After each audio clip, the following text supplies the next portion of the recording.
Hello guys, Sankranti പണിയുടെ ഏറ്റവും ഒടുവിലത്തെ പണി അടുക്കളയിൽ തന്നെയാണ് കേട്ടോ. 1 മണിക്കൂറത്തെ പണി എന്ന് പറഞ്ഞിട്ട് ഞാൻ വന്ന് കയറിയതാണ്. 2:30 കയറിയിട്ട് 3:30 ഇറങ്ങാലോ എന്നൊക്കെയുള്ള വലിയ പ്ലാനിങ്ങിലാണ് കേട്ടോ കയറി വന്നത്. പക്ഷെ പ്ലാൻ ചെയ്ത പോലെ ഒന്നും ആയില്ല കേട്ടോ. ഉദ്ദേശിച്ചതിനേക്കാൾ കുറേ പണികൾ വേറെ ഉണ്ടായിരുന്നു അടുക്കളയിൽ. ആദ്യം തന്നെ ജനലേമത്തെ എല്ലാ സാധനങ്ങളും ഇറക്കി വെക്കലായിരുന്നു. അവിടേക്ക് ഒരുവിധം കവറുകൾ തന്നെയാണ് കേട്ടോ ഞാൻ ഒരുവിധം അഴുക്കൊക്കെ പിടിച്ചിട്ടുണ്ട് കേട്ടോ കവറുകളിൽ. അതൊക്കെ എടുത്ത് മാറ്റി അവിടെ തുടച്ചെടുക്കുമ്പോഴാണ് വേറെ ഒരു തരം മണ്ണ് പോലത്തെ ഒരു സംഭവം അവിടെ അങ്ങനെ പറ്റി പിടിച്ചിരിക്കുന്നു. എത്ര തുടച്ചിട്ട് കിട്ടുന്നുണ്ടായിരുന്നില്ല, എന്നാലും ഒരുവിധം തുടച്ചെടുത്ത. വേറൊന്നുമല്ല, മരത്തിന്റെ സംഭവങ്ങളിൽ മാത്രം ഉണ്ടാവണ ഒരു പൊടി ഉണ്ടല്ലോ. പിന്നെ കവറുകൾക്ക് ക്ഷാമൊന്നും ഇല്ലാത്തതുകൊണ്ട് അവിടെയുള്ള കവറുകളൊക്കെ മടക്കിയിട്ട് അവിടെ ഞാൻ വീണ്ടും സെറ്റാക്കി വെച്ചു കേട്ടോ. അതൊന്ന് സെറ്റായിരിക്കാൻ കുറച്ച് മണിയുണ്ട്. സെറ്റായി കഴിഞ്ഞാൽ പിന്നെ കുഴപ്പമില്ല, അങ്ങനെ ഇരുന്നു. പിന്നെ ഉണ്ടായിരുന്ന ഇടിക്കല്ല് സംഭവങ്ങളൊക്കെ കഴുകിയിട്ട് അതിന്റെ മുകളിൽ കയറ്റി വെച്ച് വെളിച്ചെണ്ണ കുപ്പിയൊക്കെ ഉണ്ടായിരുന്നത് നല്ലപോലെ തുടച്ചങ്ങോട്ട് വെച്ച് കപ്പിൽ ചെടി വെച്ചിട്ടുണ്ടായിരുന്നല്ലോ, ആ കപ്പിൽ നല്ലപോലെ കറ പിടിച്ചിട്ടുണ്ടായിരുന്നു. അത് നല്ലോണം കഴുകി തുടച്ച് അങ്ങോട്ട് കയറ്റി വെച്ചു കേട്ടോ. പിന്നെ ഒരു സൈഡിൽ മണി പ്ലാന്റും കൂടെ വെച്ചിട്ടുണ്ടായിരുന്നു. അതിന്റെ ഇലകളിലായിരുന്നു കൂടുതൽ കറ, അപ്പൊ അതും കൂടെ ഒന്ന് തുടച്ചെടുത്തു. ചെറിയ ഇലകളായതുകൊണ്ട് കുറച്ച് ബുദ്ധിമുട്ടുണ്ടായിരുന്നു കേട്ടോ നല്ലപോലെ ഒന്ന് തുടയ്ക്കാൻ. കാരണം ഇലകളൊക്കെ ഒന്ന് ചീന്തി പോണ പോലെ തോന്നി. ഇനിയുള്ള അടുത്ത പരിപാടിയാണ് ഈ സ്റ്റാൻഡുകൾ കഴുകല്. അതിലാണ് കേട്ടോ കൂടുതൽ ടൈം വേണ്ടി വന്നത്. കറികളൊക്കെ ഇട്ട് വയ്ക്കണോണ്ട്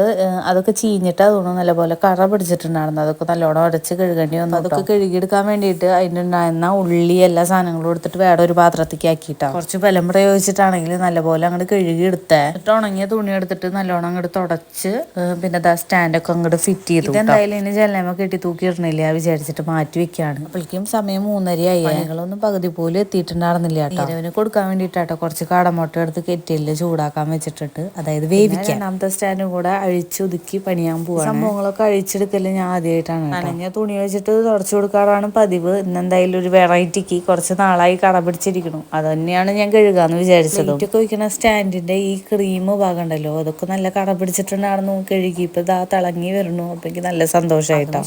ചടപടേന്ന് വെച്ചിട്ട് നല്ലോണം ഉരയ്ക്കണ കൂട്ടത്തിൽ എൻ്റെ വിരലും ചെറുതായിട്ടൊന്ന് ഉരഞ്ഞു. അതും ചെറുതായിട്ടൊന്ന് പൊട്ടി തൊലി പോയിട്ട്. വേറൊന്നല്ല, ഇങ്ങനെ സ്പീഡിൽ ഉരയ്ക്കണം. നീരവ് വരേണ്ട സമയമായി തുടങ്ങി. ചേട്ടനാണെങ്കിൽ നല്ല ഉടക്കം. ഇനിയിപ്പോൾ ഞാൻ പോണോ എങ്ങനെയാണെന്ന് അറിയില്ലല്ലോ, അതുകൊണ്ടുള്ള തിടുക്കാണ് ഈ കാണിക്കണത്. ഇതും തുടച്ചെടുത്തിട്ട് സ്പൂണ് എല്ലാ പാത്രങ്ങളും എടുത്തിട്ട് ഇതിൽ ഒതുക്കി വെച്ചു കൂട്ടാം. എന്തെങ്കിലും നല്ല കട പിടിച്ചിരിക്കുന്ന സാധനം നമ്മുടെ കൈ കൊണ്ട് വൃത്തിയാക്കിയിട്ട് പിന്നെ നമ്മൾ ഇത് ഉപയോഗിക്കുമ്പോൾ എന്തോ ഒരു പ്രത്യേക സന്തോഷം. ഞാൻ അടുത്ത സ്റ്റാൻഡിലേക്ക് വന്നു കേട്ടോ, നമ്മുടെ ഡപ്പകളൊക്കെ വെക്കുന്ന സ്റ്റാൻഡ്. നല്ല രസം കിട്ടാ എല്ലാം കൂടെ അഴിച്ചെടുക്കാനും പിന്നെ വീണ്ടും കയറ്റി വെക്കാനും. അതൊക്കെ അഴിച്ച് നല്ലപോലെ സോപ്പിട്ട് തിരുമ്പുമ്പോഴാട്ടോ ചേട്ടനെ ഞാൻ പോയി വിളിച്ചു. ചേട്ടൻ നല്ല ഉടക്കാടുന്നത്, നീരവനൊന്ന് പോയി കൊണ്ടുവരാൻ പറഞ്ഞിട്ട് വിളിച്ചതാണ് കേട്ടോ അവസാനത്തെ സ്റ്റാൻഡ്. ഇനിയൊന്നുമില്ല, അപ്പൊ ഇതും കൂടി ഞാൻ കഴുകിയിട്ട് വേണം ബാക്കിയുള്ള പരിപാടികൾ ചെയ്യാൻ. നല്ലോണം വെട്ടി തിളങ്ങുന്നുണ്ടായിരുന്നു കേട്ടോ കഴുകി കഴിഞ്ഞപ്പോൾ. ഭരണി സാധനങ്ങളൊക്കെ എടുത്തിട്ട് അങ്ങോട്ടൊന്ന് മാറ്റി പിന്നെ ഇതൊക്കെ തുടച്ചിട്ട് അങ്ങോട്ട് ഒതുക്കി സ്റ്റാൻഡ് ആക്കിയിട്ട് സാധനങ്ങളൊക്കെ അതിൽ കയറ്റി വെക്കാനുള്ള പരിപാടിയാണ്.